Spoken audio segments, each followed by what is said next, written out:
Western men have become so weak. Do you believe a depression is coming? Well, I mean, if you've watched the documentary that we did, Economic Prosperity for All, we're in the boom bust cycle. You get about a 12 to 15 year cycle where you get the boom. We just hit the tippy top of the boom, especially in real estate in the last year, and now they're pulling back really hard and raising rates. And so what happens is the money supply has been expanding. You saw crypto take off, you saw stocks take off, you had real estate take off, assets of all kinds, even used cars took off, wages took off. You had inflation and everything because you had so much money that was printed and pumped in the economy.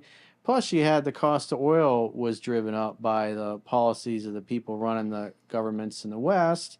And then you had the war in Ukraine, which exacerbated it, which is just kind of a war of the oligarchs of the World Economic Forum. It's really we're kind of all the pawns, the Russians, Ukrainians, the rest of us. We're kind of caught in the middle of their turf war, basically, because Putin is one of Klaus Schwab. He's on video. He bragged in years past how Putin was one of their young global leaders of the World Economic Forum, and it's like the whole war is basically the turf wars of the different oligarchs and the elite of the world, and the rest of us are the ones that are fighting and dying and having to live under threat of nuclear annihilation because of their incompetence, their stupidity, their corruption, their treasonous behavior to their governments and their countries.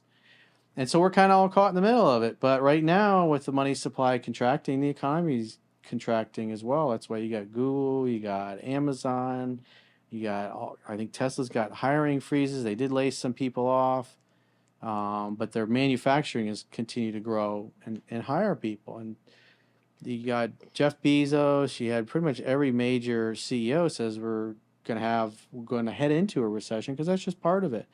And so you talk about a soft landing is like, they want to start lowering rates again in maybe another year or so to start increasing the money supply and, kind of taper the withdrawal of the money, but it's always violent. And so, violent on the economy and construction and real estate. And, I'm 53. I've seen what happened. Volcker pulled back really hard in the late 70s. Reagan came in, they loosened, and then they tightened towards the end of Reagan's term, and then you had the S&L crisis that happened, and the RTC and all those properties got sold off, and then real estate started to come back, and then you had the dot-com bust, you had the crash in 1987, and it's like, you're just kind of, as the money supply expands, like it has been the last several years, everything increases in value. Your stocks, your investments, the economy does great. People are making money, buying TVs, whatever. And now that it's contracting, you're seeing less of that. I see it in the real estate around here. Rental prices are dropping, home values are dropping, and it's part of the boom bust cycle. It's like the time to buy real estate is probably going to be 2 to 4 years from now when that thing kind of bottoms out. Um, Stocks typically, all that stuff, when the Fed starts lowering interest rates, that'll start expanding the money supply, and then you'll see the market. And if you just look at like what happened when the Lehman Brothers event in 2008, and then that was like the top. When you look at the stock market from the top of the market to the bottom, then you had the Lehman Brothers event. Seemed to be a full 2 years from the top to the bottom, and then again they start lowering rates. But when you bankrupt millions of people and they lose their homes in foreclosure, they lose their jobs in construction, they max out. Like right now, people's savings is declining tremendously. The average American, the money they have in the bank is dropping because they're using it because everything's more expensive. They're paying bills, and their revolving debt is going up. So people are using their credit cards to buy their food and to survive. And eventually, they max everything out. And when they max it out, that's when they start defaulting. And when you have a lot of defaults, typically a house, it usually takes 6 months before the bank starts foreclosure. And then after that, you're at least 6 months before they can foreclose on the property. So that's a year from the time you stop making your payments till they can get the property back and do something. But if you file bankruptcy, then it's another year. And so, like when you saw those properties kind of peak in 2006, 2007, then they started declining, and it wasn't until around like 2012 or whatever where they started coming back, and it wasn't until just 2022. My dad had a property he bought 20 years ago.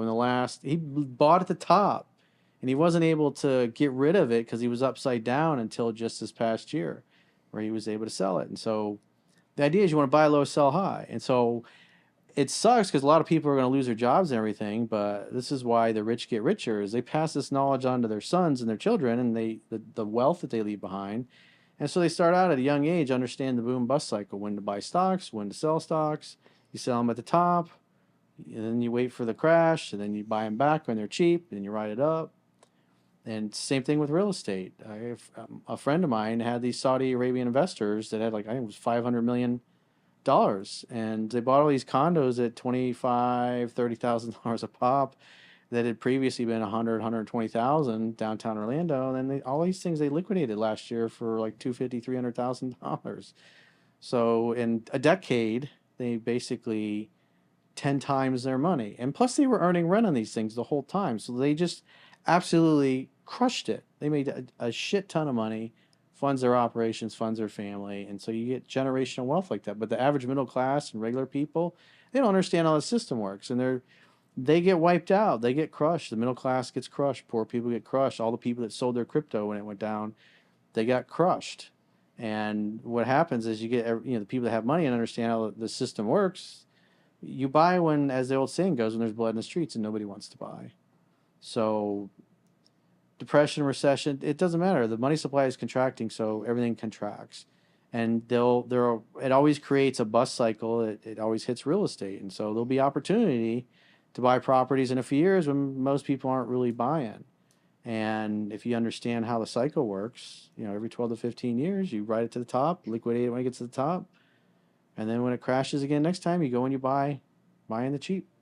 I even, when I was flipping houses years ago, I saw properties that I had bought, fixed up, and sold, and then 4 or 5 years later, saw them again come on the market because the people had trashed the houses and then lost it in foreclosure or whatever. And sometimes we would buy the same house, 5, 7 years down the road. It was the life cycle.